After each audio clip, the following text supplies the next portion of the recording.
나라가 무너졌습니다. 사람들은 끝이라고 말했습니다. 성전은 짓밟혔고 백성은 낯선 땅으로 끌려갔습니다. 그런데 바로 그때 한 사람은 무릎을 꿇었습니다. 세상이 무너질수록 더 깊이 하나님을 찾았던 사람. 기도하면 죽을 수도 있는 시대에도 끝내 창문을 닫지 않았던 사람. 오늘은 다니엘의 이야기를 들려드리겠습니다. 혹시 지금 세상이 너무 불안하게 느껴지시나요? 뉴스를 볼수록 마음이 무겁고 앞날을 생각할수록 답답하신가요? 다니엘도 그런 시대를 살았습니다. 조용히 살고 싶었을 텐데 전쟁이 그의 삶을 덮쳤고 낯선 땅이 그의 현실이 되었고 사람의 모함과 죽음의 위협 속에서도 그는 끝내 하나님을 놓지 않았습니다. 이제 그 이야기를 천천히 시작해 보겠습니다. 성경에도 그런 시대를 살았던 사람이 있었습니다. 조용히 살고 싶었을 텐데 전쟁이 그의 삶을 덮쳤고 익숙한 집과 고향은 하루아침에 무너졌습니다. 사람들은 말했겠지요. 이제 끝났다고, 이제는 다 빼앗겼다고, 이제 하나님도 멀어진 것 같다고. 그런데 바로 그때 한 사람은 무릎을 꿇었습니다. 세상이 무너질수록 더 깊이 하나님을 찾았던 사람. 사람의 명령보다 하나님의 뜻을 더 무겁게 여겼던 사람. 기도하면 위험해질 줄 알면서도 끝내 창문을 닫지 않았던 사람. 그의 이름은 다니엘이었습니다. 오늘 우리는 사자굴에 던져졌던 한 사람의 이야기를 들으려는 것이 아닙니다. 전쟁 같은 세상 속에서도 어떻게 믿음을 잃지 않을 수 있는지, 어떻게 흔들리면서도 무너지지 않을 수 있는지 그 답을 붙들고 살았던 한 사람의 이야기를 함께 들으려 합니다. 혹시 지금 성도님들 마음에도 말 못할 걱정이 있으시다면 세상이 점점 더 불안해지는 것 같아 가슴이 답답하셨다면 이 다니엘의 이야기가 남의 이야기가 아니라 바로 내 이야기처럼 들리실지도 모릅니다. 나라가 무너지던 날 그는 절망부터 배우지 않았습니다. 먼저 하나님 앞에 서는 법부터 배웠습니다. 이제 그 이야기를 천천히 시작해 보겠습니다. 무너진 나라에 끌려가는 젊은이들이 있었습니다. 그날 예루살렘의 하늘은 평소와 달랐습니다. 사람들은 이미 오래전부터 불안한 소문을 들으며 살고 있었지만 설마 정말 이런 날이 올 줄은 끝내 믿고 싶지 않았을 겁니다. 멀리서부터 들려오는 군대의 소리, 성벽을 둘러싼 긴장, 그리고 점점 가까워지는 파멸의 그림자, 나라가 흔들리고 있었습니다. 유다는 이미 약해질 대로 약해져 있었고 사람들의 마음속에도 희망보다는 두려움이 더 크게 자리 잡고 있었습니다. 그리고 마침내 바벨론이 예루살렘을 덮쳤습니다. 그날은 단순히 한 도시가 공격당한 날이 아니었습니다. 사람들에게는 삶의 바탕이 무너지는 날이었고 믿음의 중심이 흔들리는 날이었으며 평범한 내일이 산산이 부서지는 날이었습니다. 집이 무너지고 가족이 흩어지고 익숙한 골목과 익숙한 사람들의 얼굴이 한순간에 멀어져 갔습니다. 누군가는 울었고 누군가는 멍하니 서 있었고 누군가는 아무 말도 하지 못한 채 그저 하늘만 바라보았을 겁니다. 아마 그날 사람들의 마음속에는 이런 말이 맴돌았을지도 모릅니다. 하나님, 왜 하필 우리입니까? 왜 이런 일이 우리에게 일어납니까? 우리는 이제 어떻게 살아가야 합니까?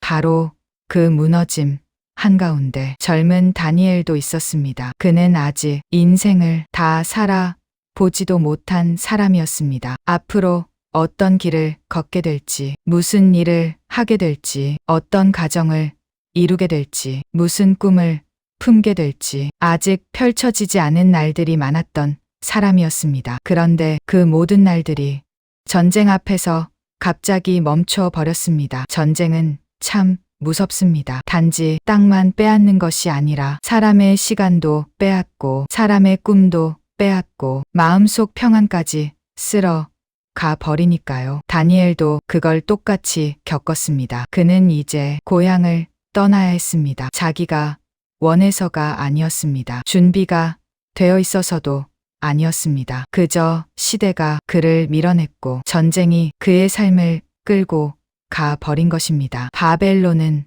힘 있는 나라였습니다. 그들은 유다의 젊은이들 가운데서 눈에 띄는 사람들을 골라냈습니다. 왕궁에서 쓸만한 사람, 배워서 길러 낼 만한 사람, 머리가 좋고 모습도 반듯하고 장차 자기들의 나라에 유용하게 쓸 수 있는 사람들.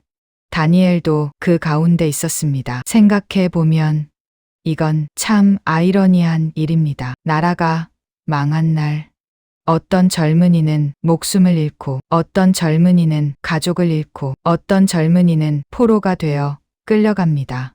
겉으로 보면 다니엘은 살아남은 사람처럼 보였을지도 모릅니다. 하지만 포로로 끌려간다는 것은 살아남았다는 말로 다 설명할 수 없는 아픔이 있습니다. 몸은 살아있어도 삶의 자리가 뿌리째 뽑히는 것이니까요. 떠나는 길에서 다니엘은 무엇을 보았을까요? 무너진 성벽을 보았을까요? 먼지 속에 흐려지는 성전의 모습을 보았을까요? 눈물로 손을 흔드는 가족을 보았을까요?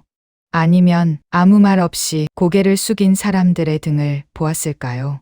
성경은 그 장면을 길게 설명하지 않지만 우리는 알 수 있습니다. 그 길은 결코 가벼운 길이 아니었을 겁니다. 한 사람의 인생에서 다시는 이전과 같을 수 없는 길이었을 테니까요. 성도님들, 이 대목이 참 마음을 붙듭니다. 다니엘은 위대한 예언자로만 등장하기 전에 먼저 시대의 폭풍에 휩쓸린 한 젊은이였습니다. 우리가 생각하는 것처럼 처음부터 흔들림 하나 없는 사람처럼 등장하는 것이 아니었습니다. 그도 잃었습니다. 그도 떠나야 했습니다. 그도 설명할 수 없는 두려움 속으로 들어갔습니다. 그러니 다니엘 이야기가 우리에게 더 가까이 들리는 겁니다. 살다 보면 내 잘못이 아닌데도 삶이 무너지는 때가 있지요. 내가 원한 적도 없는데 갑자기 버텨야 하는 날이 오고 평범하게 살고 싶었을 뿐인데 어느 날부터는 견디는 것이 일이 될 때가 있습니다. 다니엘도 그 시작은 그랬습니다. 바벨론으로 향하는 길은 단순히 먼 길이 아니었습니다. 그건 이제 다시는 예전처럼 살 수 없다는 선언 같았고 이제는 남의 나라의 질서 속에서 살아야 한다는 통보 같았습니다. 낯선 언어, 낯선 법, 낯선 문화, 낯선 신들, 낯선 권력, 그 모든 것이 이 어린 포로들의 앞에 놓여 있었습니다. 그리고 그 앞에서 사람은 둘 중 하나가 됩니다. 모든 걸 포기하고 휩쓸리든지 아니면 잃을 것을 잃더라도 마음의 중심 하나는 지키든지. 다니엘은 바로 그 갈림길 앞에 서게 됩니다. 아직 왕궁에 들어가기도 전인데 그의 싸움은 이미 시작되고 있었습니다. 고향을 잃은 사람은 쉽게 정체성도 잃어버릴 수 있습니다. 내가 누구인지, 무엇을 믿는지, 왜 살아야 하는지조차 흐려질 수 있습니다. 특히 낯선 곳에서는 더 그렇습니다. 살아남는 것이 급해지면 믿음을 지키는 일은 뒤로 밀리기 쉽기 때문입니다. 그런데 다니엘은 비록 모든 것을 다 지킬 수는 없어도 가장 중요한 것 하나만큼은 놓치지 않았습니다. 하나님을 향한 마음이었습니다. 물론 그 마음도 처음부터 크게 보였던 건 아닐 겁니다. 아마 그는 조용히 참고 있었을 겁니다. 속으로 울고 있었을지도 모릅니다. 아무 말 없이 이를 악물고 버티고 있었을지도 모릅니다. 하지만 분명한 것은 그는 완전히 무너지지는 않았다는 겁니다. 몸은 끌려갔지만 마음까지 끌려가지는 않았습니다. 세상은 그를 포로라고 불렀을지 몰라도 하나님은 여전히 자기 사람으로 보고 계셨습니다. 이건 참 중요한 이야기입니다. 사람은 환경이 바뀌면 자기 자신도 끝났다고 생각할 때가 많습니다. 이제 나는 예전의 내가 아니라고, 이제는 아무 의미 없다고, 이제는 다 빼앗겼다고 여기기 쉽지요.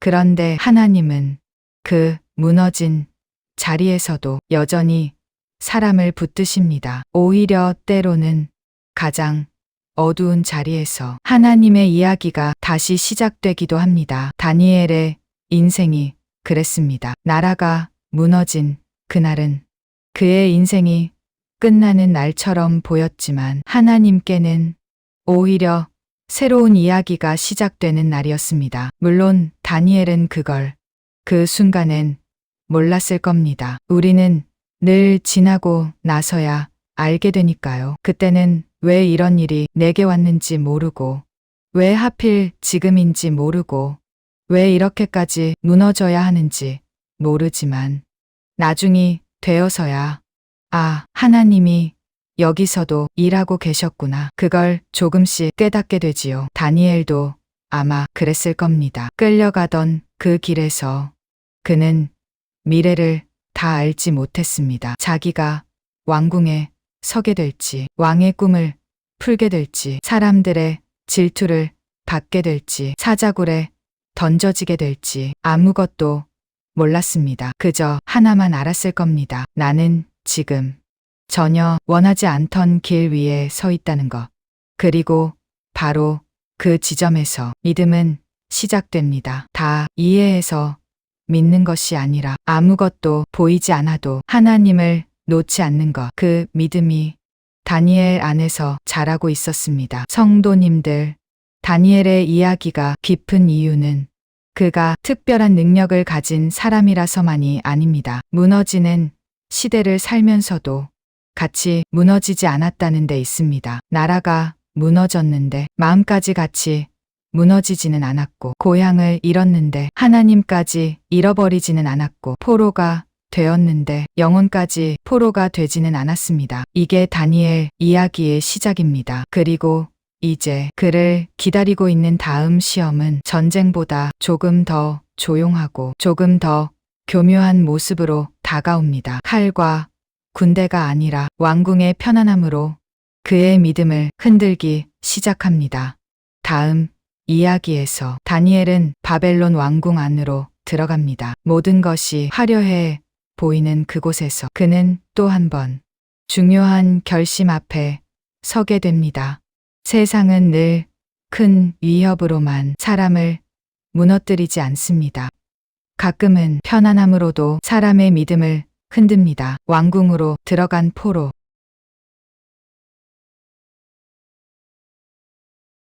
그러나 마음은 빼앗기지 않았습니다. 바벨론에 도착한 뒤 다니엘 앞에 펼쳐진 세상은 예루살렘과는 너무도 달랐습니다. 모든 것이 크고 모든 것이 화려했고 모든 것이 압도적이었습니다. 높은 궁궐, 낯선 언어, 처음 보는 풍습, 그리고 사람의 마음까지 조용히 바꾸어 버릴 것 같은 강한 분위기. 포로로 끌려온 젊은이들에게 바벨론은 단순히 머무는 장소가 아니었습니다. 그들을 자기 나라 사람으로 다시 만들어 내는 곳이었습니다. 이제 그들은 자기들 마음대로 살 수 없었습니다. 무엇을 배우는지도, 무엇을 먹는지도, 어떤 이름으로 불리는지도 점점 바벨론이 정해 주게 됩니다.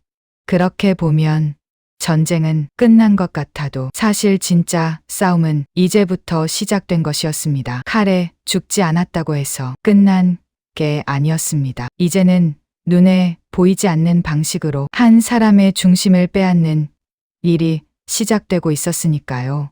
다니엘과 함께 끌려온 젊은이들은 왕궁에서 특별한 교육을 받게 됩니다. 바벨론의 언어를 배우고 그들의 지혜를 익히고 그들의 방식대로 생각하는 법을 배우게 되지요. 겉으로 보기에는 참 좋은 기회처럼 보일 수도 있습니다. 포로인데도 왕궁에 들어갔고 굶주리지 않아도 되고 좋은 것을 배우며 안정된 삶을 살 수 있는 길이 열리는 것처럼 보이니까요. 하지만 신앙의 사람에게는 늘 그런 순간이 있습니다. 남들이 보기엔 좋아 보이는데 내 안에서는 자꾸 경계심이 드는 순간. 다들 괜찮다고 하는데 하나님 앞에서 내 마음은 이대로 가면 안 될 것 같다고 말하는 순간.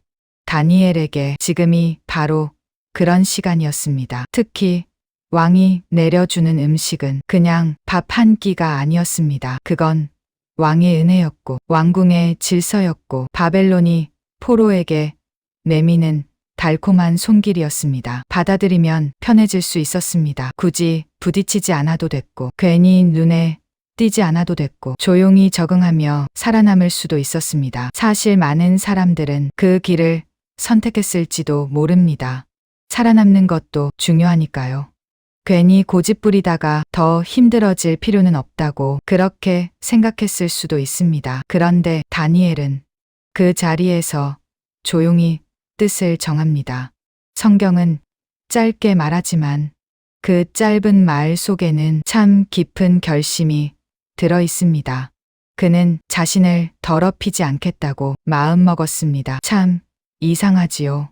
나라가 무너졌는데 그 상황에서 음식이 뭐가 그렇게 중요하냐고 생각할 수도 있습니다. 하지만 믿음은 종종 바로 그런 작은 자리에서 드러납니다. 큰 위기 앞에서는 누구나 긴장합니다. 정말 어려운 건 아무도 문제라고 생각하지 않는 자리에서 혼자 중심을 지키는 일입니다. 다니엘은 알아차렸던 겁니다. 지금 바벨론이 내게 주고 있는 건 음식만이 아니라 조금씩 하나님을 잊게 만드는 익숙함일 수 있다는 걸 말입니다. 처음엔 이름이 바뀌고 다음엔 식탁이 바뀌고 그 다음엔 생각이 바뀌고 마침내는 마음까지 바뀌게 될 수 있다는 걸 그는 두려워했던 겁니다. 그래서 다니엘은 큰 소리를 내지 않았습니다. 사람들 앞에서 자기를 드러내지도 않았습니다. 억지로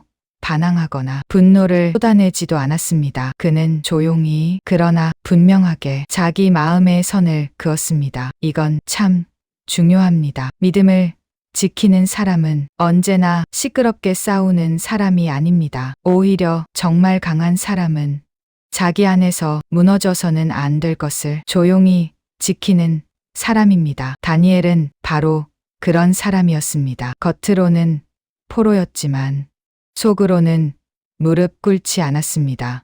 사람이 무서워서 아무 말도 못하는 침묵이 아니라 하나님을 경외하기 때문에 자기 중심을 지키는 침묵이었습니다. 다니엘은 감독하는 사람에게 정중하게 부탁합니다. 왕의 음식으로 자신을 더럽히지 않게 해달라고. 채소를 먹고 물을 마시며 시험해 보자고 말이지요.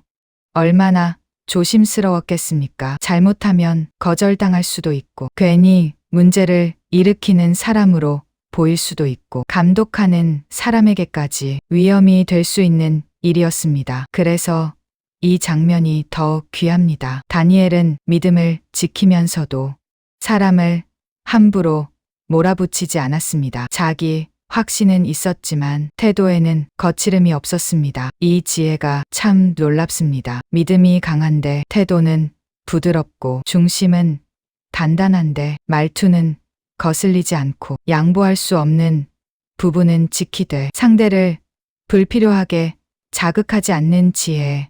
다니엘은 젊었지만 이미 그런 사람으로 서 있었습니다. 그리고 하나님은 그 마음을 그냥 두고 보지 않으셨습니다. 다니엘과 그의 친구들이 열흘 동안 채소와 물만 먹었는데도 오히려 더 건강하고 더 보기 좋게 보이게 하셨지요. 이 장면을 보면 우리는 자꾸 결과만 보게 됩니다. 아, 하나님이 결국 잘 되게 하셨구나. 아, 믿음을 지키니 복을 받았구나. 그렇게 생각하기 쉽습니다. 물론 그것도 맞습니다. 하지만 그 전에 먼저 봐야 할 게 있습니다. 하나님은 다니엘이 결과를 보고 결심한 것이 아니라 결과를 알 수 없는데도 먼저 뜻을 정했다는 것을 보셨다는 겁니다. 그게 믿음입니다. 잘 되면 하겠습니다가 아니라 하나님이 기뻐하시는 길이라면 먼저 그 길을 택하는 것.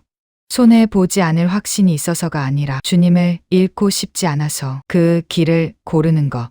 다니엘은 아직 큰 기적을 경험하기도 전이었고 왕의 꿈을 세석하기도 전이었고 사자굴에 들어가기도 전이었습니다. 그런데 이미 그 사람의 중심은 드러나고 있었습니다. 대단한 무대에 서기 전에 작은 자리에서 하나님을 놓지 않는 사람. 사람들 앞에서 높아지기 전에 하나님 앞에서 먼저 정직한 사람. 이런 사람이 나중에 큰 시험 앞에서도 무너지지 않는 법입니다. 성도님들, 사람이 무너지는 건 하루아침에 되는 일이 아닌 것 같습니다. 작은 타협 하나 대수롭지 않게 넘긴 한 번. 양심이 불편한데도 애써 모른 척한 순간. 그런 것들이 쌓이다 보면 어느새 중심이 흐려지지요. 반대로 사람이 단단해지는 것도 작은 순종에서 시작되는 것 같습니다. 아무도 몰라주는 자리에서, 아무도 크게 칭찬하지 않는 선택 앞에서 하나님을 더 의식하고 하나님을 더 두려워하며 주님 앞에서 바르게 서려고 하는 마음. 그게 쌓이면 한 사람의 영혼은 점점 강해집니다. 다니엘이 바로 그 길을 걷고 있었습니다. 바벨론은 그의 이름을 바꿀 수는 있었습니다. 사는 장소도 바꿀 수 있었고, 배우는 언어도 바꿀 수 있었고, 그를 둘러싼 환경도 전부 바꿀 수 있었습니다. 하지만 다니엘 안에 있는 하나님을 향한 마음까지 빼앗지는 못했습니다. 이게 참 묵직하게 다가옵니다. 세상은 사람의 겉모습은 얼마든지 바꿔 놓을 수 있습니다. 직업이 바뀌고, 사는 자리가 바뀌고, 관계가 바뀌고, 내가 원하지 않는 상황 속으로 밀려 들어갈 수도 있습니다. 그런데 그 와중에도 끝까지 지켜야 하는 한 가지가 있습니다. 하나님 앞에 선 내 마음입니다. 다니엘은 그걸 붙들었습니다. 그래서 그는 포로였지만 사실은 포로가 아니었습니다. 몸은 바벨론에 있었지만 마음은 여전히 하나님께 붙들려 있었습니다. 그 조용한 중심이 훗날 왕 앞에서도 흔들리지 않게 만들고 사람들의 모함 앞에서도 무너지지 않게 만들고 사자굴의 밤에도 그를 지켜 주게 됩니다. 믿음은 어느 날 갑자기 생기는 용기가 아니라 이렇게 작은 자리에서 쌓여가는 중심인지도 모르겠습니다. 다니엘의 싸움은 아직 끝난 게 아니었습니다. 오히려 이제부터 더 깊은 시험이 시작됩니다. 왕궁에서 조용히 중심을 지킨 그 사람에게 이번에는 아무도 해결하지 못한 두려운 문제가 다가오기 시작합니다. 왕이 밤잠을 이루지 못할 만큼 불안한 꿈을 꾸고 그 꿈 하나가 궁 전체를 흔들기 시작합니다. 그리고 그때 사람들은 아직 몰랐습니다. 포로로 끌려온 한 젊은이가 곧 그 왕궁의 분위기를 완전히 바꾸게 되리라는 것을 말입니다. 아무도 풀지 못한 꿈. 한 포로 청년이 입을 엽니다. 사람들은 아직 다니엘을 잘 몰랐습니다. 조용히 자기 자리를 지키는 젊은 포로 하나쯤으로 여겼을지도 모릅니다. 하지만 하나님께 붙들린 사람은 아무도 보지 않을 때 준비되고 있다가 정말 필요한 순간에 드러나게 됩니다. 그리고 그 밤 바벨론의 왕 느부갓네살은 잠을 이루지 못하고 있었습니다. 이상한 꿈 때문이었습니다. 눈을 감아도 그 장면이 떠오르고 다시 잠들어도 마음이 편하지 않고 아침이 와도 불안이 가시지 않는 그런 꿈이었지요. 왕은 불편했습니다. 아니, 단순히 불편한 정도가 아니었습니다. 마음 한구석이 덜컹 내려앉는 것처럼 설명할 수 없는 두려움이 밀려왔습니다. 사람은 가끔 그럴 때가 있습니다. 겉으로는 모든 걸 가진 것 같아도 이상하게 마음이 무너지는 순간 말입니다. 권력도 있고 사람도 있고 재물도 있는데 정작 자기 속은 하나도 평안하지 않은 때가 있지요. 느부갓네살이 그랬습니다. 그는 왕이었지만 그 밤만큼은 불안한 한 사람이었습니다. 왕은 곧바로 바벨론의 박사들과 술객들과 점쟁이들을 불러들입니다. 자기 꿈을 설명해 줄 사람들, 자기 마음의 불안을 풀어 줄 사람들을 모두 불러 모은 것이지요. 그런데 왕은 한 가지를 더 요구합니다. 꿈을 해석만 하는 게 아니라 내가 꾼 꿈이 무엇인지도 먼저 알아맞혀 보라고 말합니다. 이건 쉬운 일이 아니었습니다. 아니, 사실상 불가능한 일이었습니다. 박사들은 당황합니다. 왕이 직접 꿈 내용을 말해주면 그럴듯한 해석이라도 붙여 볼 수 있었겠지만 꿈 자체를 마치라는 건 그 누구도 감당할 수 없는 요구였으니까요. 그들은 애써 말합니다. 왕이시여, 꿈을 말씀해 주시면 그 뜻을 알려드리겠습니다. 하지만 왕은 물러서지 않습니다. 오히려 더 분노하지요. 너희가 정말 지혜로운 자들이라면 내가 꾼 꿈도 알아야 하지 않느냐.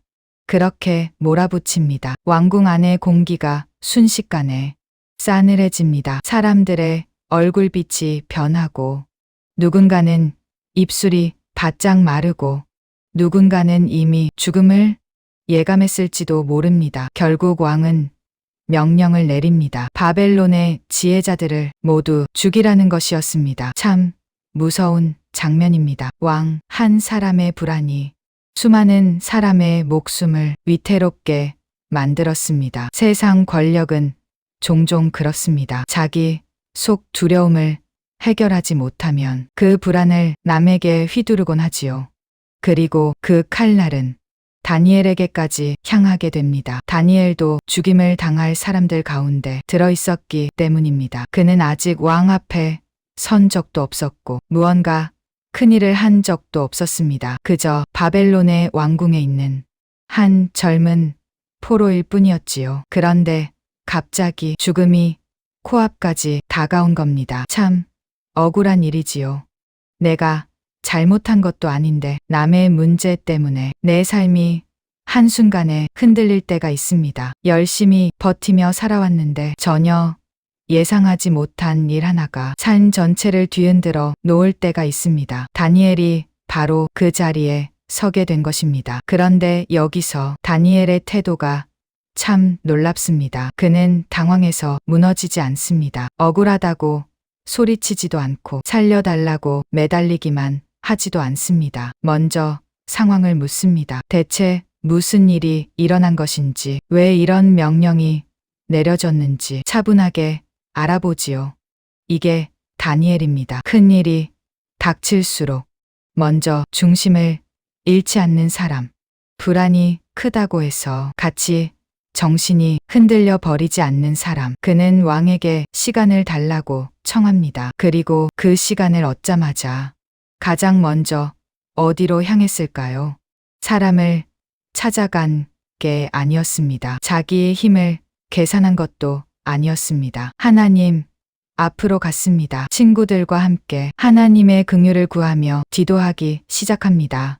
저는 이 장면이 참 좋습니다. 다니엘은 왕 앞에 서기 전에 먼저 하나님 앞에 섰습니다. 문제를 만나자마자 사람에게 뛰어가 해답을 구한 것이 아니라 하늘을 먼저 올려다봤습니다. 이게 다니엘의 힘이었습니다. 그는 위험할 때마다 기도를 마지막 선택으로 두지 않았습니다. 기도를 가장 먼저 하는 사람이었습니다. 그리고 그 밤 하나님은 다니엘에게 왕의 꿈과 그 뜻을 알려주십니다. 얼마나 놀라운 일입니까? 왕궁 전체가 떨고 있었고 박사들과 술객들은 아무 말도 하지 못했고 죽음이 코앞까지 다가와 있었는데 하나님은 조용히 기도하는 한 사람에게 답을 보여주신 겁니다.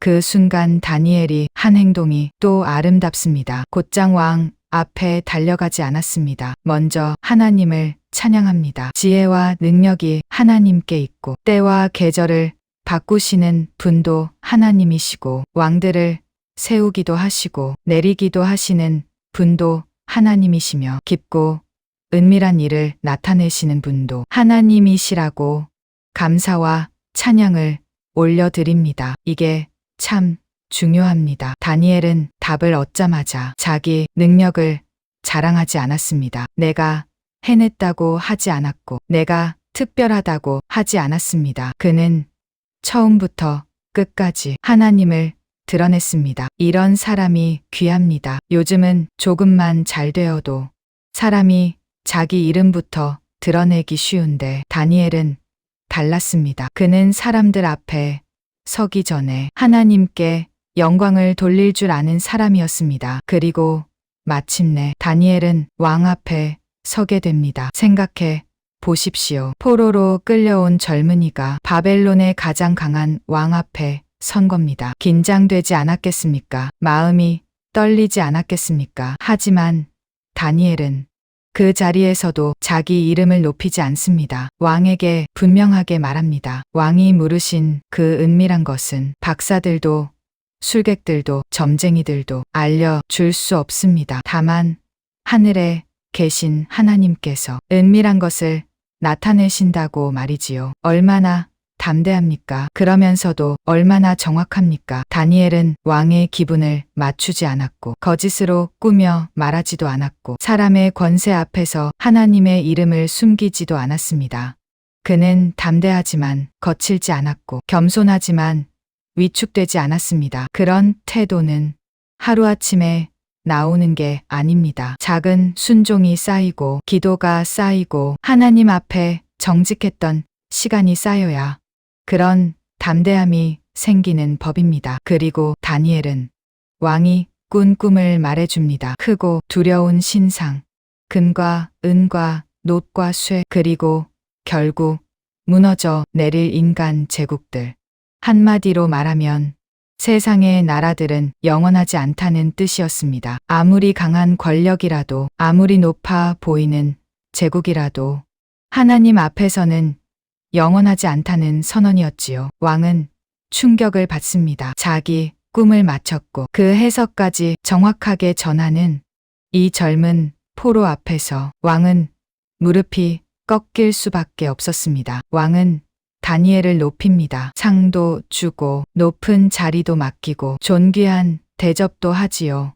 사람들 눈에는 다니엘이 드디어 성공한 것처럼 보였을지도 모릅니다. 하지만 다니엘의 진짜 승리는 왕의 인정을 받은 것이 아니었습니다. 죽음 앞에서 먼저 기도했고 답을 얻고도 먼저 하나님께 감사했고 왕 앞에 서서도 사람보다 하나님을 크게 드러냈다는 데 있었습니다. 그게 다니엘의 힘이었습니다. 성도님들, 이 장면은 참 위로가 됩니다. 세상은 늘 크고 강한 사람만 답을 가진 것처럼 보이지만 정작 진짜 답은 하나님 앞에 무릎 꿇는 사람에게 주어질 때가 있습니다. 사람들은 다니엘을 포로라고 불렀을지 모르지만 하나님은 그를 시대를 향한 통로로 쓰고 계셨습니다. 누가 더 높으냐가 중요한 게 아니라 누가 하나님께 더 가까이 서 있느냐가 중요하다는 걸 다니엘은 자기 삶으로 보여주고 있었습니다. 그런데 여기서 끝이 아닙니다. 사람은 큰 위기를 넘기고 나면 이제 좀 편해질 것 같다고 생각하지요. 하지만 다니엘의 삶은 늘 그 다음 시험이 기다리고 있었습니다. 왕의 꿈을 풀고 왕궁 전체가 그를 인정하게 되었지만 그만큼 또 다른 시선도 그를 향하기 시작합니다. 높아진 자리는 언제나 편안한 자리만은 아니었습니다. 때로는 사람의 기대가 무겁고 때로는 시기가 따라붙고 때로는 외로움이 더 깊어지기도 합니다. 그리고 다니엘도 이제 그런 길로 들어가게 됩니다. 높아졌지만 달라지지 않은 사람의 이야기로 이어갑니다. 왕의 꿈을 풀어준 뒤 다니엘의 삶은 눈에 띄게 달라졌습니다. 이전에는 그저 왕궁 안에 있는 젊은 포로였다면 이제는 왕이 인정한 사람, 왕이 높인 사람, 사람들이 함부로 지나칠 수 없는 사람이 된 것이지요. 세상 사람들 눈에는 참 대단해 보였을 겁니다. 포로로 끌려와 왕 앞에 서고 왕의 가장 큰 불안을 풀어주고 높은 자리까지 얻게 되었으니 말입니다. 누군가는 부러워했을 것이고, 누군가는 놀랐을 것이고, 누군가는 속으로 이제 저 사람 인생은 달라졌다고 생각했겠지요. 그런데 참 놀라운 건 자리가 달라졌는데도 다니엘은 달라지지 않았다는 겁니다. 이게 쉬운 일이 아닙니다. 사람은 힘들 때보다 잘 될 때 더 변하기 쉽습니다. 고생할 때는 하나님을 찾다가도 길이 열리기 시작하면 조금씩 자기 힘을 믿게 되고, 사람의 박수에 마음이 흔들리고 어느새 하나님보다 자기 자리부터 지키려 할 때가 있지요. 그런데 다니엘은 그렇지 않았습니다. 높아졌다고 해서 자기를 드러내지 않았고, 인정받았다고 해서 교만해지지 않았고, 왕의 총애를 받는다고 해서 하나님 앞에서 느슨해지지도 않았습니다. 오히려 그는 여전히 자기 자리를 분명히 아는 사람이었습니다. 내가 여기까지 온 것은 내가 잘나서가 아니라 하나님께서 하신 일이라는 것. 사람들이 나를 높여도 진짜 높으신 분은 하나님이라는 것. 세상 자리가 아무리 높아도 그보다 더 높은 하나님의 뜻 아래 있다는 것. 다니엘은 그걸 잊지 않았습니다. 그래서 더 귀한 사람입니다. 저는 가끔 이런 생각이 듭니다. 믿음은 무너질 때 지켜지는 것도 중요하지만 잘 될 때 잃어버리지 않는 것도 참 중요하구나 하고 말입니다. 사람은 어려울 때는 어쩔 수 없이 기도합니다. 그런데 일이 잘 풀리기 시작하면 기도가 줄어들기 쉽습니다. 눈물이 마르면 감사도 함께 마를 때가 있고, 위기 때 붙들었던 말씀도 평안이 오면 느슨해질 때가 있습니다. 하지만 다니엘은 높은 자리에 오르고도 하나님을 놓지 않았습니다. 이건 단순한 성공담이 아닙니다. 이건 성공이 와도 중심을 잃지 않은 사람의 이야기입니다. 그리고 이 시기에 다니엘의 곁에는 함께 포로로 끌려왔던 친구들이 있었습니다. 사드락, 예삭, 아벳느고. 다니엘은 자기가 높아졌다고 해서 혼자만 올라가지 않았습니다. 친구들을 잊지 않았고 함께 설 수 있는 자리를 구했습니다. 이 모습도 참 따뜻합니다. 진짜 좋은 사람은 자기만 살길 찾는 사람이 아니라 함께한 사람을 잊지 않는 사람이지요.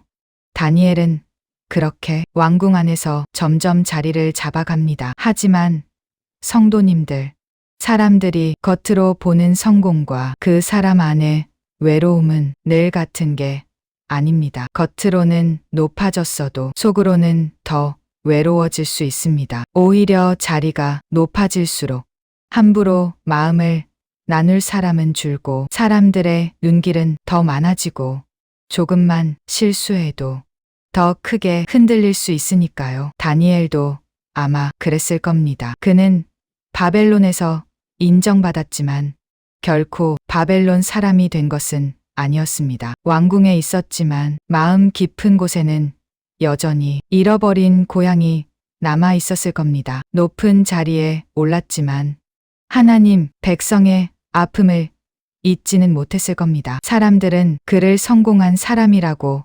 불렀겠지만 그 안에는 늘 고향을 잃은 사람의 쓸쓸함이 남아 있었을지도 모릅니다. 그래서 다니엘의 믿음은 더 깊습니다. 그는 세상 안에서 살았지만 세상에 완전히 섞여 버리지는 않았습니다. 이건 쉬운 일이 아닙니다. 보통은 둘 중 하나가 되기 쉽습니다. 세상과 완전히 싸우다가 아무것도 하지 못하고 밀려나든지, 아니면 세상에 너무 익숙해져서 처음 품었던 믿음을 잃어버리든지 말입니다. 그런데 다니엘은 그 둘 사이에서 하나님이 주신 자리와 중심을 함께 지켰습니다. 왕궁에서 일했지만 왕궁의 사람이 되지는 않았고, 사람들에게 인정받았지만 사람의 평가에 자기 존재를 걸지 않았습니다. 그는 여전히 하나님께 속한 사람이었습니다.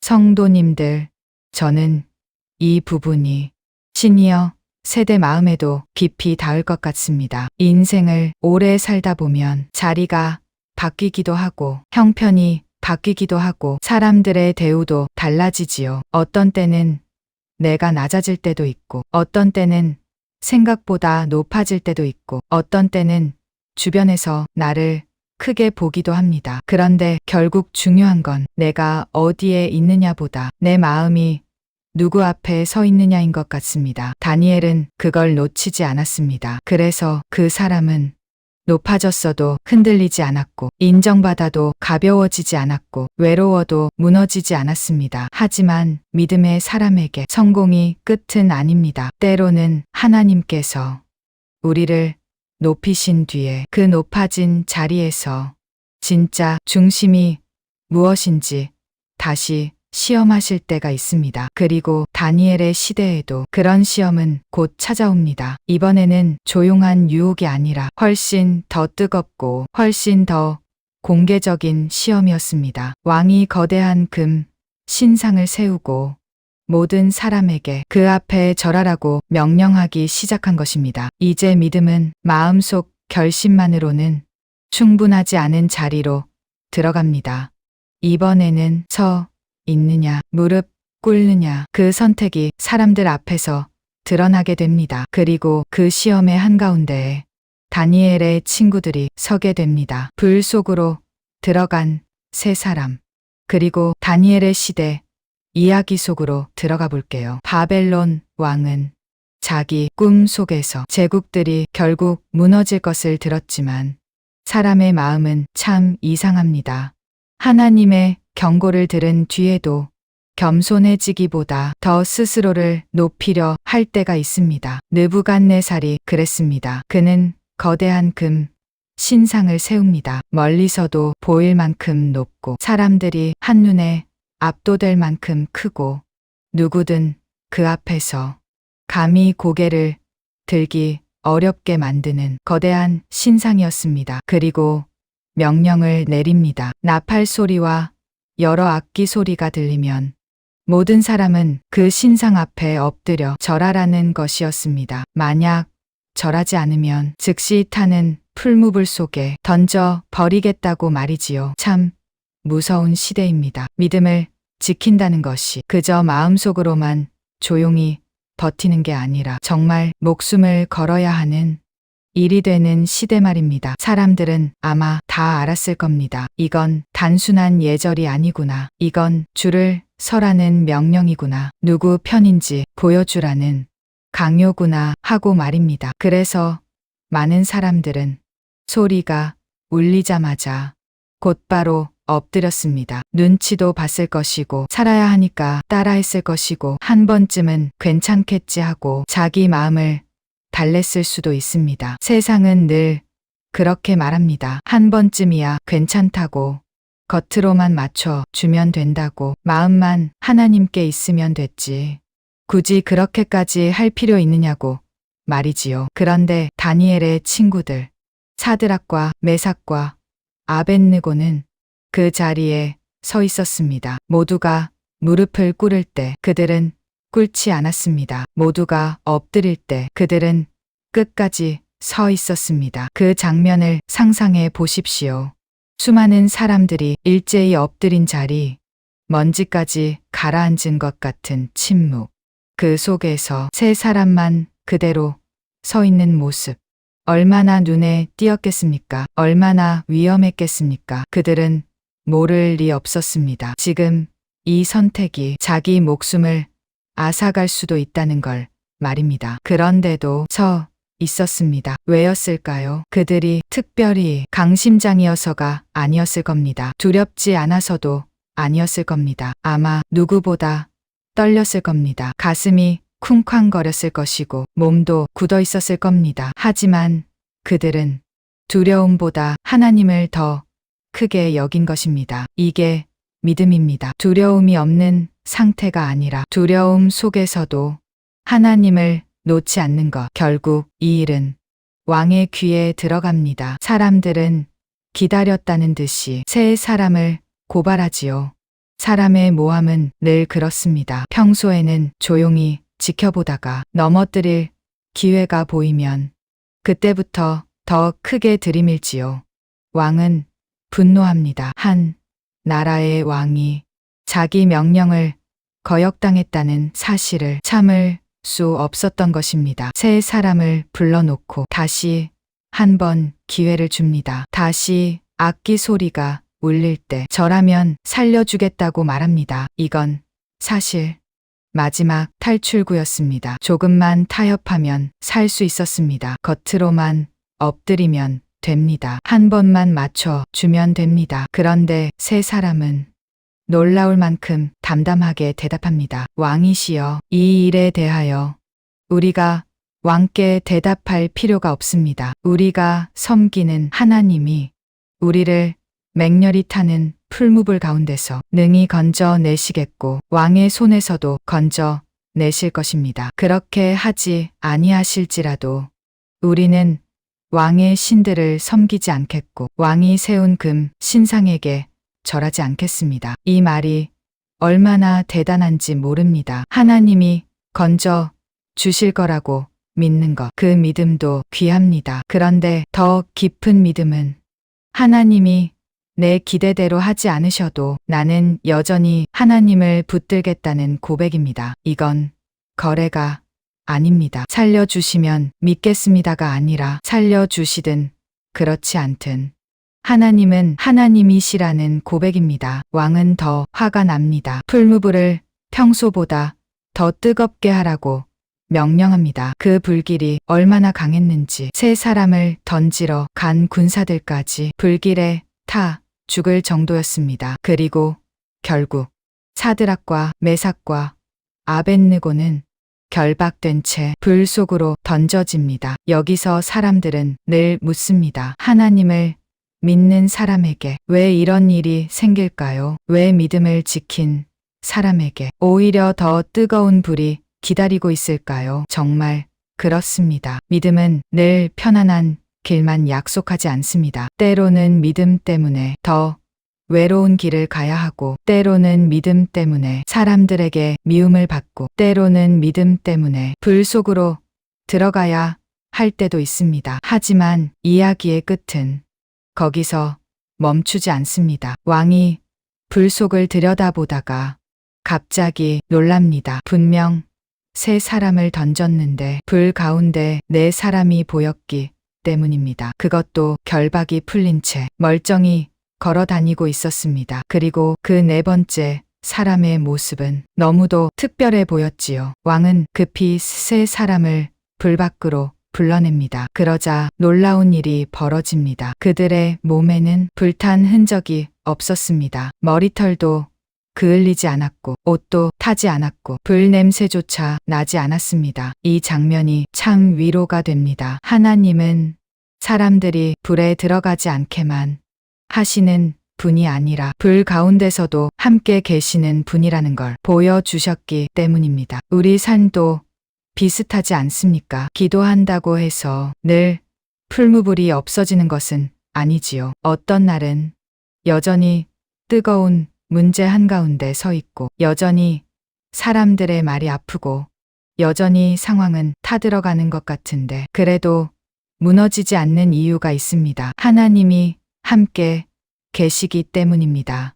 사드락과 메삭과 아벳느고의 이야기는 곧 다니엘의 시대가 어떤 시대였는지를 보여줍니다. 그건 믿음이 조용한 취향 정도로 여겨지지 않던 시대였습니다. 누구 앞에 무릎 꿇는 지가 목숨과 직결되던 시대였고, 하나님 편에 선다는 것이 실제로 불 속에 들어가는 선택이 될 수 있던 시대였습니다. 다니엘도 그 시대를 함께 살고 있었습니다. 그러니 그가 이후 사자굴 앞에서도 기도를 멈추지 않았던 것은 갑자기 생긴 용기가 아니었습니다. 이미 이런 시대를 오래 지나오며 하나님이 어떤 분이신지 계속 보고 배워 온 믿음의 열매였던 것입니다. 성도님들, 이 장면을 들을 때마다 마음이 참 뜨거워집니다. 하나님이 불을 없애 주시지 않아도 불 가운데서 함께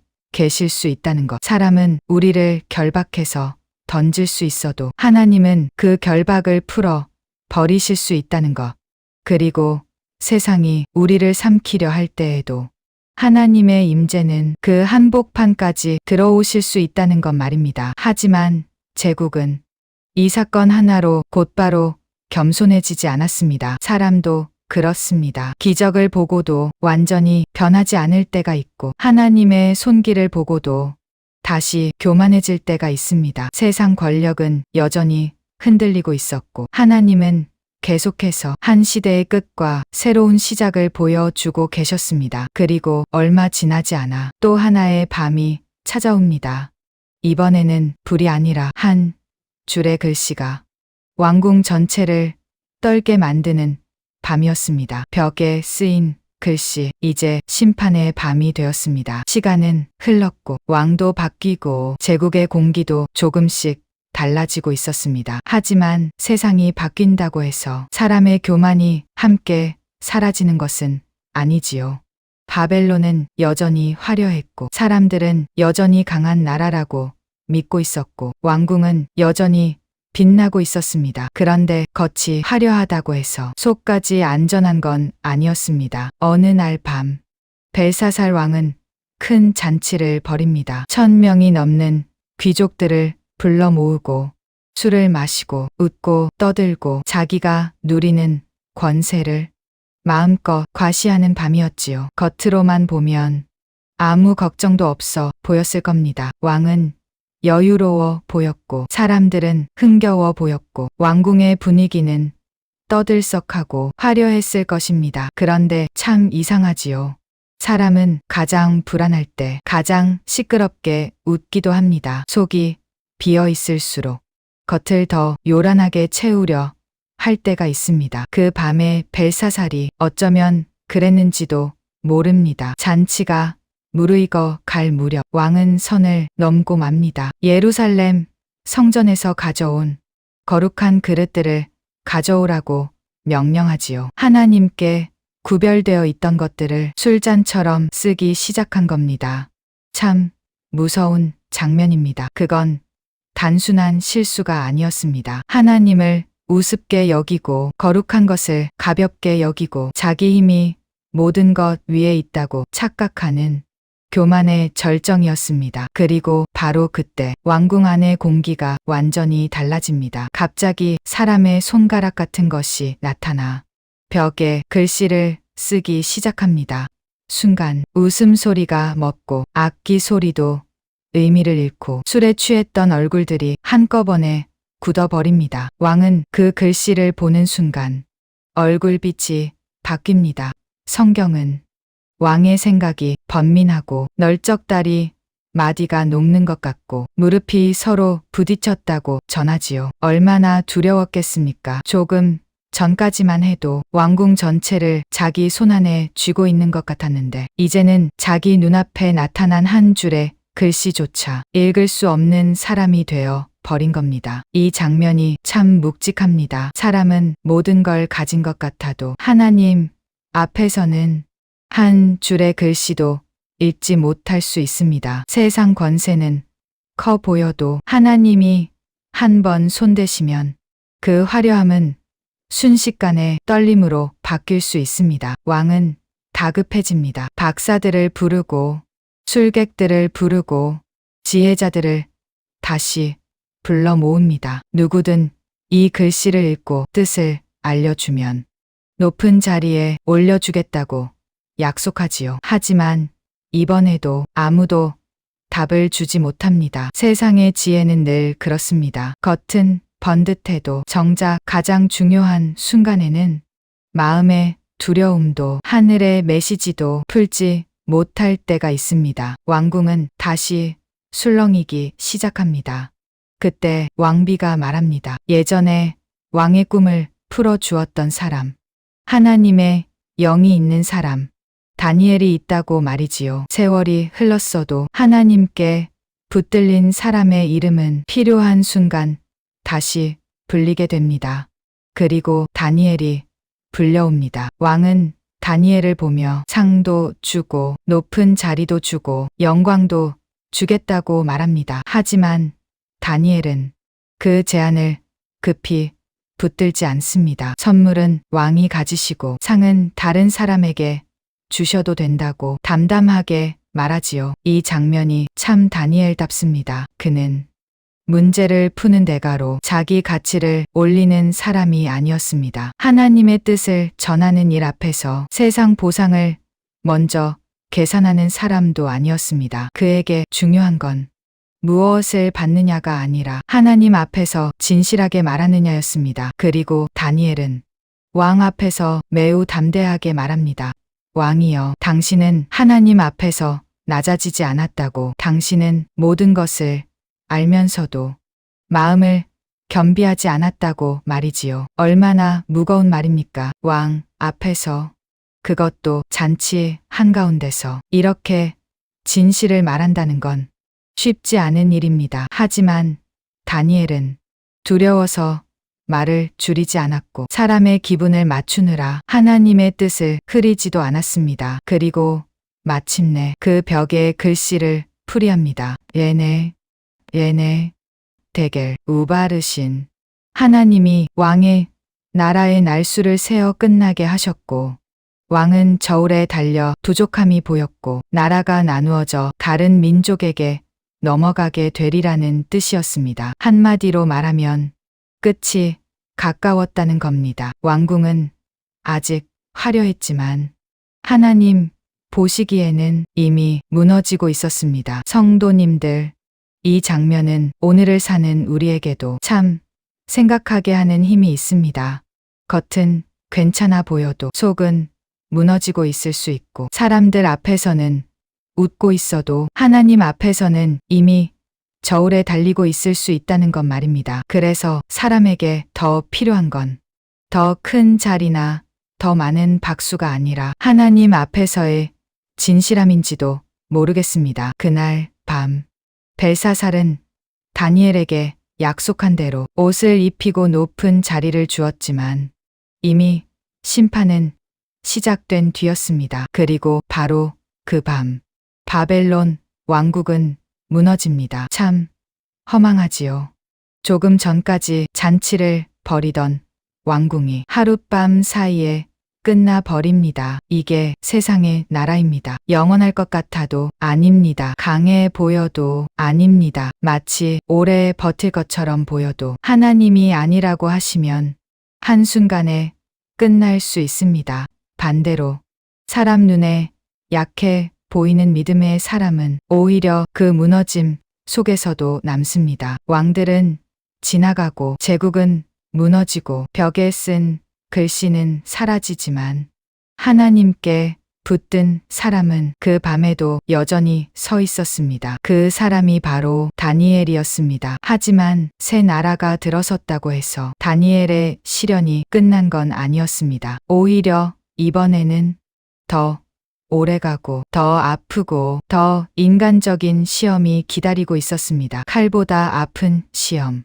불보다 견디기 힘든 시험, 사람의 질투와 사람의 모함이 이제 그를 향해 다가오기 시작합니다. 가장 무서운 건 사자가 아니라 사람의 질투였습니다. 바벨론이 무너지고 메대와 바사의 시대가 시작됩니다. 나라가 바뀌면 사람들은 대개 이렇게 생각하지요. 이제는 좀 나아지겠지. 이제는 좀 평안해지겠지. 하고 말입니다. 그런데 인생은 꼭 그렇지만은 않습니다. 겉의 환경이 바뀐다고 해서 사람의 마음까지 다 바뀌는 건 아니니까요. 새 왕 다리오 아래에서도 다니엘은 여전히 눈에 띄는 사람이었습니다. 그는 일을 잘했고 지혜가 있었고 무엇보다 신실했습니다. 맡겨진 일에 흐트러짐이 없었고 속이거나 대충 넘어가는 법이 없었으며 사람이 보든 안 보든 자기 책임을 성실히 감당했습니다. 결국 왕도 그를 눈여겨보게 됩니다. 오히려 나라 전체를 맡길 만큼 그를 높이려는 마음까지 품게 되지요.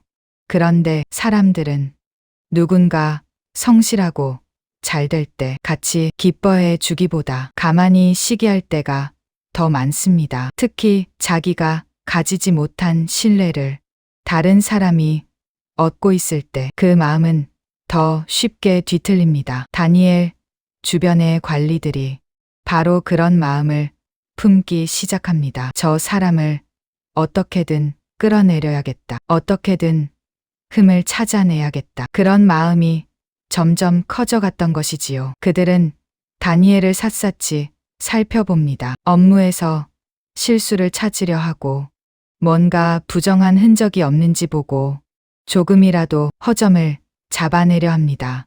그런데 참 놀랍게도 아무것도 찾지 못합니다. 다니엘에게는 책 잡을 것이 없었습니다. 이게 얼마나 대단한지 모릅니다. 사람이 오래 높은 자리에 있으면서도 흠을 잡히지 않는다는 건 정말 쉬운 일이 아닙니다. 그는 겉으로만 반듯한 사람이 아니었습니다. 보이지 않는 자리에서도 하나님 앞에서 바르게 서 있었던 사람입니다. 결국 그들은 깨닫습니다. 업무로는 안 되겠다. 이 사람을 넘어뜨리려면 그의 믿음을 건드려야겠다고 말입니다. 그래서 아주 교묘한 계획을 세웁니다. 30일 동안 왕 외에 다른 어떤 신이나 사람에게 무엇을 구하는 자는 사자굴에 던져 넣는 법을 만들자고 왕에게 제안하지요. 겉으로는 왕을 높이는 법 같지만 사실은 다니엘을 향한 함정이었습니다. 이 장면이 참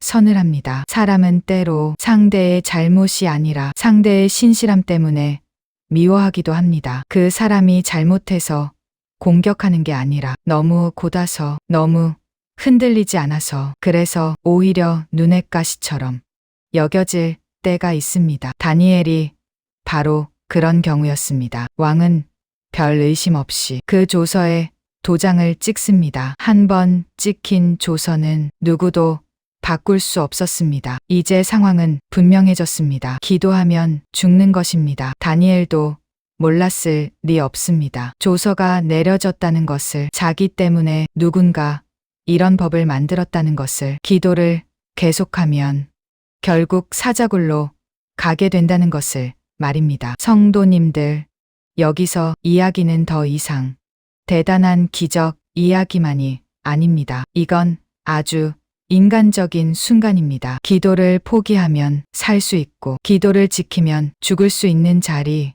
믿음을 지키면 손해를 보고, 타협하면 편해질 수 있는 자리, 우리 인생에도 이와 비슷한 순간들이 오지 않습니까? 꼭 사자굴은 아니어도 사람 눈치를 보느라 진실을 삼키는 순간, 손해보기 싫어서 신앙을 뒤로 미루는 순간, 괜히 튀고 싶지 않아서 하나님보다 세상 분위기에 맞추려는 순간 말입니다. 다니엘에게도 그런 유혹이 분명 있었을 겁니다. 30일만 참자, 이번만 조용히 넘어가자, 마음으로만 기도하면 되지 않겠느냐, 그렇게 생각할 수도 있었겠지요. 하지만 다니엘은 그 길을 택하지 않습니다. 왜였을까요? 그는 기도가 그저 습관 하나가 아니었기 때문입니다. 기도는 다니엘에게 마음이 무너질 때 붙드는 숨이었고, 낯선 땅에서 자기 정체성을 지키는 줄이었고, 하나님과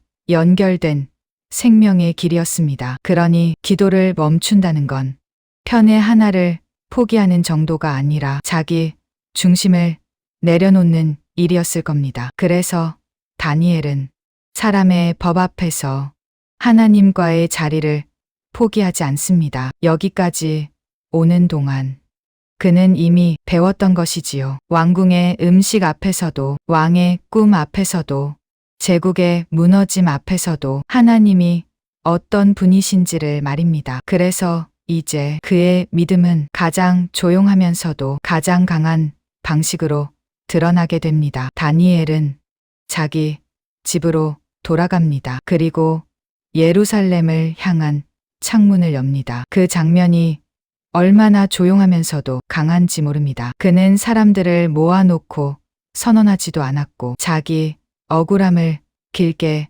변론하지도 않았고, 누군가를 향해 분노를 쏟아내지도 않았습니다.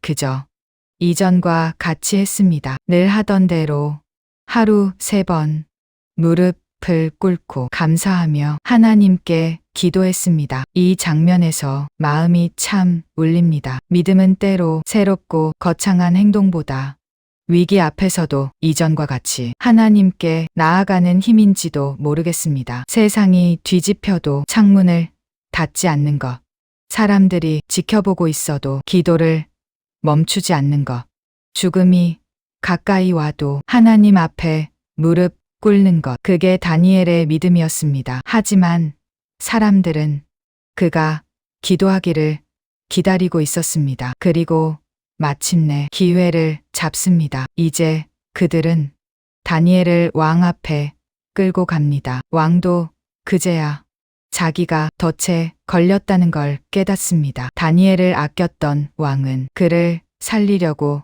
애쓰지만 이미 법은 돌이킬 수 없었습니다. 날은 점점 저물어가고 다니엘은 결국 사자굴로 끌려가게 됩니다. 이제 정말 마지막 밤이 시작되고 있었습니다. 창문을 열고 그는 다시 무릎을 꿇었습니다. 사람들이 다니엘을 사자굴로 데려갈 때 그 길은 얼마나 무거웠을까요? 왕궁 안에서 신뢰받던 사람, 오랫동안 나라를 위해 일했던 사람, 아무 잘못도 하지 않았던 사람. 그런데 이제는 기도했다는 이유 하나로 죽음의 자리로 가고 있었습니다. 참 억울한 일입니다. 신실하게 살았는데 왜 이런 일을 당해야 할까? 하나님을 떠난 것도 아닌데 왜 이런 끝이 찾아오는 걸까? 그런 마음이 들 법도 하지요.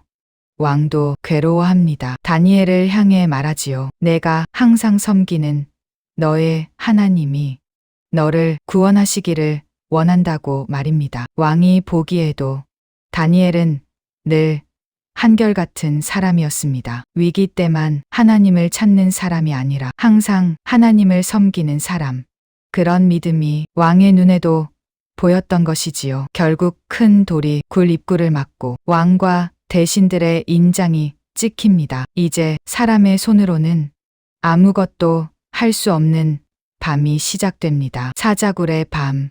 생각만 해도 숨이 막힙니다. 깊은 어둠, 차가운 돌바닥, 숨소리조차 조심스러울 것 같은 침묵, 그리고 어딘가에서 느껴지는 짐승의 기척. 어떤 밤은 정말 길지요. 시계는 가는데 마음은 멈춰 있고 아무 소식도 없고 하나님도 너무 조용하신 것 같고 내 숨소리만 크게 들리는 밤이 있습니다. 다니엘에게 그 밤이 바로 그런 밤이었을 겁니다. 하지만 성도님들, 어쩌면 다니엘은 이미 사자굴에 들어가기 전에 자신을 하나님께 맡긴 사람이었는지도 모릅니다. 창문을 열고 기도하던 그 순간 사람들의 눈을 이미 알고 있었고 자기 앞에 어떤 일이 펼쳐질지도 짐작하고 있었으니까요. 그러니 사자굴은 그의 믿음이 갑자기 생긴 자리가 아니라 이미 하나님께 드린 믿음이 끝까지 흔들리지 않는지 드러나는 자리였던 것입니다. 한편 왕은 그 밤을 견디지 못합니다. 궁으로 돌아갔지만 음식도 드리지 못하고 연회도 받지 않고 잠도 이루지 못합니다. 왕이 잠들지 못했다는 이 장면이 참 의미 있습니다. 세상 권력을 가진 왕은 좋은 침상 위에서도 잠들지 못하는데 하나님께 자신을 맡긴 다니엘은 사자굴 속에서도 하나님 손안에 있었던 것입니다. 누가 더 평안한 사람일까요? 겉으로 편안한 자리에 있다고 해서 정말 평안한 건 아니지요. 하나님 없이 누리는 안전은 조금만 흔들려도 무너질 수 있지만 하나님께 맡겨진 영혼은 사자굴 속에서도 지켜질 수 있습니다. 밤이 지나고 동이 틀 무렵 왕은 서둘러 사자굴로 달려갑니다. 왕의 마음이 얼마나 떨렸겠습니까? 굴 가까이 가서 슬픈 목소리로 외칩니다. 살아 계신 하나님의 종 다니엘아, 내가 항상 섬기는 내 하나님이 사자에게서 너를 능히 구원하셨느냐고 말이지요. 그 질문 속에는 왕의 두려움도 있고 바람도 있고 거의 마지막 기대 같은 것도 섞여 있었을 겁니다. 그리고 그때 굴 속에서 목소리가 들려옵니다. 왕이여, 원하건대 왕은 만수무강하옵소서. 얼마나 놀랍습니까? 그 어두운 굴 속에서 들려오는 다니엘의 목소리, 살아 있는 목소리, 평안한 목소리. 다니엘은 말합니다. 하나님이 천사를 보내셔서 사자들의 입을 막으셨다고, 자기에게 죄가 없었고 왕 앞에서도 잘못한 것이 없었다고 말이지요. 왕은 기뻐합니다. 급히 다니엘을 끌어올리게 하지요. 그리고 사람들이 다니엘을 올려보니 그 몸에 상처가 하나도 없었습니다. 왜냐하면 그가 하나님을 믿었기 때문이라고 성경은 말합니다. 이 한 문장이 참 깊습니다. 믿음은 늘 불을 피하게 하는 것이 아니고 늘 사자굴에 가지 않게 하는 것도 아닙니다. 하지만 믿음은 우리를 결국 하나님의 손에서 떨어지지 않게 합니다. 그 밤 하나님은 다니엘을 잊지 않으셨습니다. 침묵하시는 것처럼 보여도 자리를 비우지 않으셨고, 사람들이 돌로 입구를 막아도 하나님의 손까지 막을 수는 없었습니다. 성도님들, 살다 보면 우리에게도 사자굴 같은 밤이 있습니다. 아무도 도와줄 수 없고 설명할 길도 없고 이제 정말 끝인가 싶은 밤이 있지요. 그런데 다니엘의 이야기는 그 밤에도 하나님은 계신다고 말해줍니다. 우리가 보지 못해도 하나님은 보고 계시고, 우리가 듣지 못해도 하나님은 일하고 계시고, 우리가 떨고 있을 때에도 하나님은 사자의 입을 막고 계실 수 있다는 것 말입니다. 그 밤 이후 왕은 세상 모든 사람에게 조서를 내립니다. 다니엘의 하나님 앞에서 사람들이 떨고 두려워해야 한다고 말이지요. 그분은 살아 계신 하나님이시고 영원히 변하지 않으시며 그 나라가 망하지 않고 권세가 무궁하다고 선포합니다. 참 놀랍지요. 사람의 모함은 다니엘을 끝내려 했지만 오히려 하나님의 이름을 더 높이는 결과가 되었습니다. 세상은 믿음의 사람을 묻으려 하지만 하나님은 그 자리조차 당신의 영광을 드러내는 통로로 바꾸실 수 있습니다. 다니엘은 그렇게 또 한 번 지켜집니다. 그러나 다니엘 이야기의 깊이는 단지 살아남았다는 데만 있지 않습니다. 더 중요한 것은 그가 왜 끝까지 흔들리지 않았는가 하는 점입니다. 그 답은 눈앞의 기적 하나가 아니라 평생 쌓아온 믿음의 길 속에 있습니다. 이제 이야기는 그 사람의 남은 산과 오늘 우리에게 남겨주는 메시지로 조용히 향하게 됩니다. 사자굴의 밤이 지나고 남은 것은 기적보다 더 깊은 믿음이었습니다. 사람들은 다니엘 이야기를 떠올릴 때 가장 먼저 사자굴을 기억합니다. 물론 그 장면은 강렬합니다. 죽음의 자리에서 살아남았고 사자들의 입이 막혔고 왕도 놀라고 나라 전체가 하나님의 이름을 듣게 되었으니까요. 하지만 성도님들, 다니엘 이야기의 핵심은 그 기적 자체만은 아닌 것 같습니다. 진짜 중요한 건 그가 왜 그런 밤에도 흔들리지 않았느냐는 데 있지요. 생각해 보면 다니엘은 한 번 믿음 좋은 선택을 한 사람이 아니었습니다. 그는 오랜 시간 같은 방향으로 살아온 사람이었습니다. 나라가 무너질 때도, 왕궁의 유혹 앞에서도, 죽음의 위기 속에서도, 높은 자리에 올랐을 때도, 사람의 질투를 받을 때도 그는 계속 하나님께 자기 마음을 두었습니다. 한순간 불꽃처럼 뜨거웠다가 금방 식어 버리는 믿음이 아니었습니다. 조용히 오래가는 믿음. 사람들이 보지 않을 때도 살아있는 믿음. 환경이 달라져도 방향이 바뀌지 않는 믿음. 다니엘의 믿음은 바로 그런 믿음이었습니다. 그래서 사자굴의 밤은 갑자기 생긴 기적의 밤이라기보다 오래 쌓인 믿음이 드러난 밤처럼 보입니다. 사실 우리는 큰 기적만 바라볼 때가 많습니다. 하나님, 한 번에 해결해 주세요. 한순간에 바꿔 주세요. 바로 지금, 건져 주세요. 그렇게 기도하지요. 물론, 하나님은 그러실 수 있습니다. 하지만 다니엘의 삶을 보면 하나님은 한 번의 큰 사건만으로 일하시는 분이 아니라 작은 순종과 긴 시간의 충성을 통해 한 사람을 깊게 빚어가시는 분이라는 생각이 듭니다. 다니엘은 그냥 용감한 사람이 아니었습니다. 하나님과 오래 동행한 사람이었습니다. 기도가 몸에 밴 사람, 감사가 습관이 된 사람, 하나님을 경외하는 마음이 삶 전체에 스며든 사람이었습니다. 그렇기에 위기 앞에서도 그는 낯설지 않게 하나님께 갔습니다. 위기가 닥치자 그제야 하나님을 처음 찾은 것이 아니라 늘 만나던 하나님께 그날도 나아간 것이었습니다. 이게 참 부럽고도 깊은 믿음입니다. 성도님들, 우리도 그런 신앙을 꿈꾸게 됩니다. 정말 큰일이 생겼을 때만 잠깐 하나님을 붙드는 사람이 아니라 평소에 조용히 하나님과 걸어가다가 위기의 날이 와도 익숙하게 기도로 향하는 사람 말입니다. 다니엘은 그렇게 살았습니다. 그리고 그 삶은 자기 한 사람만의 이야기에 머물지 않았습니다. 왕들이 바뀌고 제국이 무너지고 세상이 출렁여도 하나님이 살아 계시다는 것을 다니엘의 삶이 보여주었습니다. 참 신기하지요.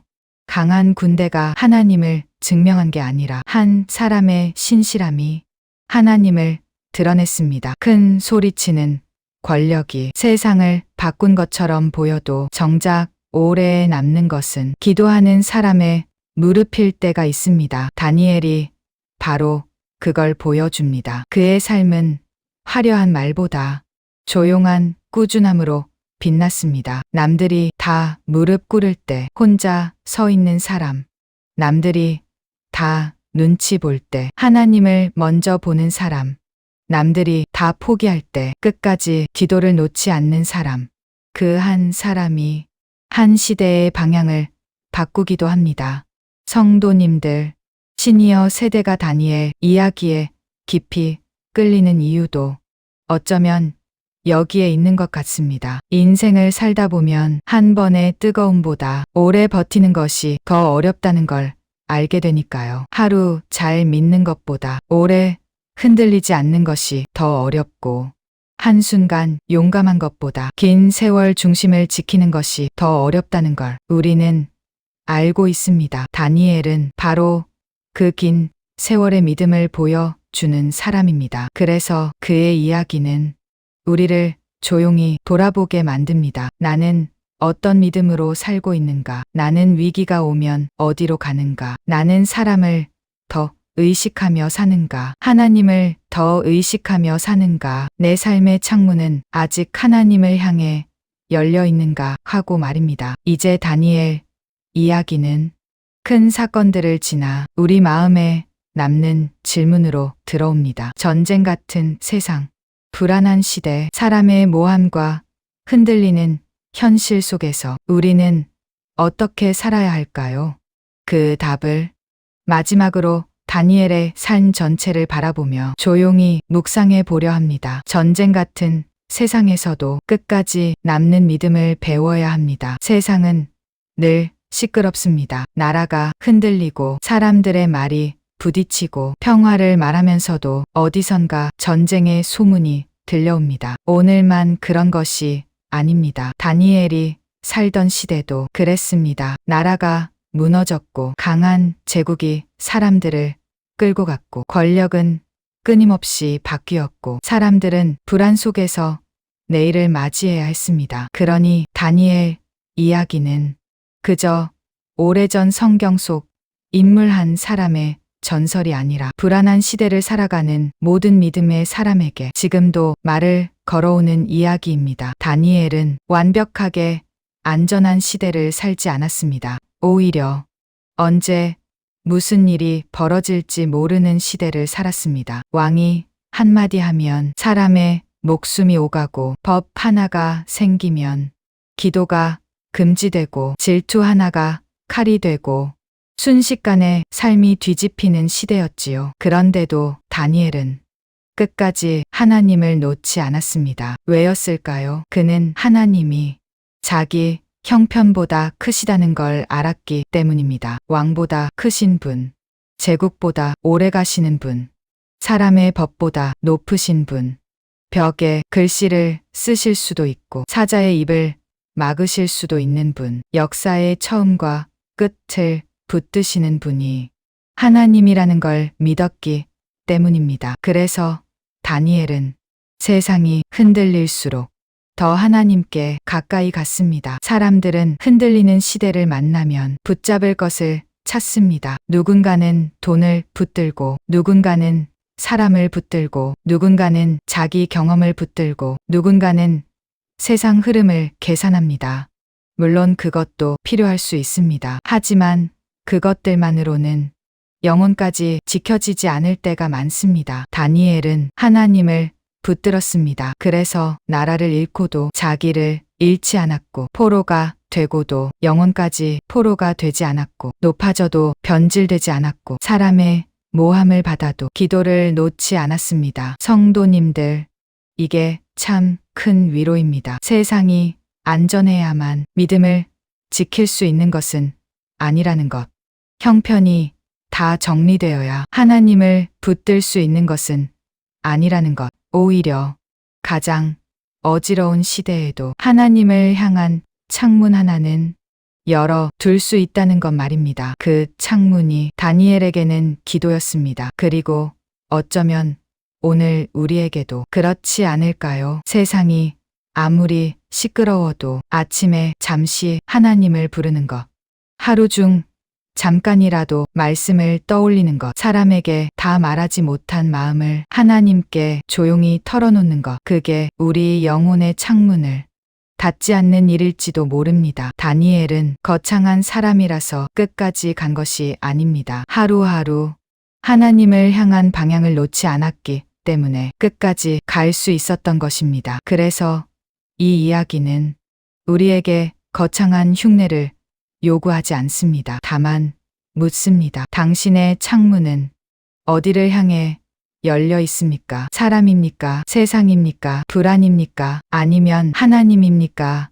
하고 말입니다. 그리고 조용히 권합니다. 세상이 흔들릴수록 창문을 닫지 말라고, 기도를 멈추지 말라고, 눈앞의 사자굴보다 하나님의 손이 더 크다는 사실을 잊지 말라고 말입니다. 성도님들, 다니엘의 이야기를 끝까지 따라오다 보면 마음에 남는 한 장면이 있습니다. 사람들은 사자굴을 기억하지만 사실 그보다 먼저 남는 장면은 예루살렘을 향해 열린 창문 앞에서 조용히 무릎 꿇은 다니엘의 모습인지도 모르겠습니다. 세상은 그를 무너뜨리려 했지만 그는 창문을 닫지 않았습니다. 모함이 몰려와도 창문을 닫지 않았고, 죽음의 조서가 내려져도 창문을 닫지 않았고, 이제 끝일지 모른다는 밤 앞에서도 창문을 닫지 않았습니다. 그리고 하나님은 그 열린 창문 너머에서 그를 보고 계셨습니다. 오늘 우리도 그렇게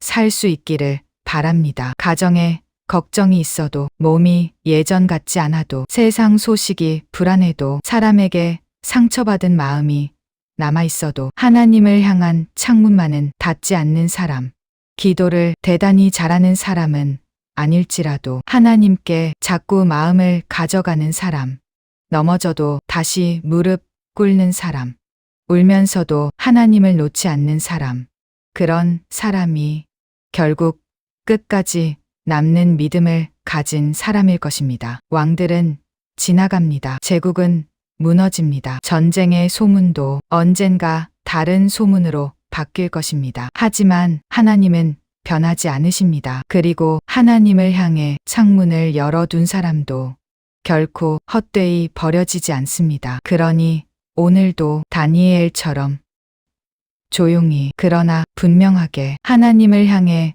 마음의 창문을 열어두시기를 바랍니다. 세상은 여전히 시끄럽지만 그 창문 너머에서 하나님은 여전히 살아 계십니다. 오늘 다니엘의 이야기를 끝까지 함께 들어주셔서 진심으로 감사합니다. 나라가 무너지는 날에도, 왕궁의 유혹 앞에서도, 사람의 모함과 사자굴의 밤 속에서도 끝까지 하나님을 향해 창문을 열어두었던 다니엘의 믿음이 우리 마음에도 오래 남기를 바랍니다. 세상은 여전히 불안하고 삶은 여전히 쉽지 않지만 다니엘의 하나님께서 오늘도 우리의 하나님이심을 믿습니다. 혹시 지금 성도님들과 시청자분들의 삶에도 사자굴 같은 현실이 있으시다면, 사람에게 다 말하지 못하는 무거운 마음이 있으시다면, 오늘 이 밤에도 하나님을 향한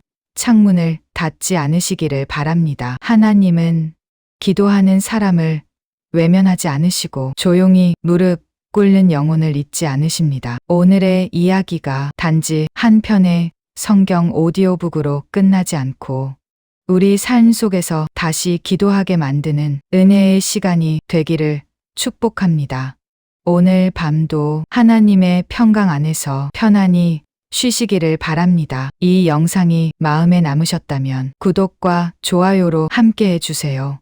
앞으로도 이렇게 성경 속 인물들의 이야기를 지금 우리의 삶에 닿는 오디오북 형식으로 깊이 있고 따뜻하게 들려드리겠습니다. 또 오늘 말씀처럼 함께 나누고 싶은 은혜나 기도 제목이 있으시면 댓글로 남겨주세요. 읽으며 함께 마음 모아 기도하겠습니다. 다음 영상에서도 더 깊은 은혜의 이야기로 찾아뵙겠습니다. 감사합니다.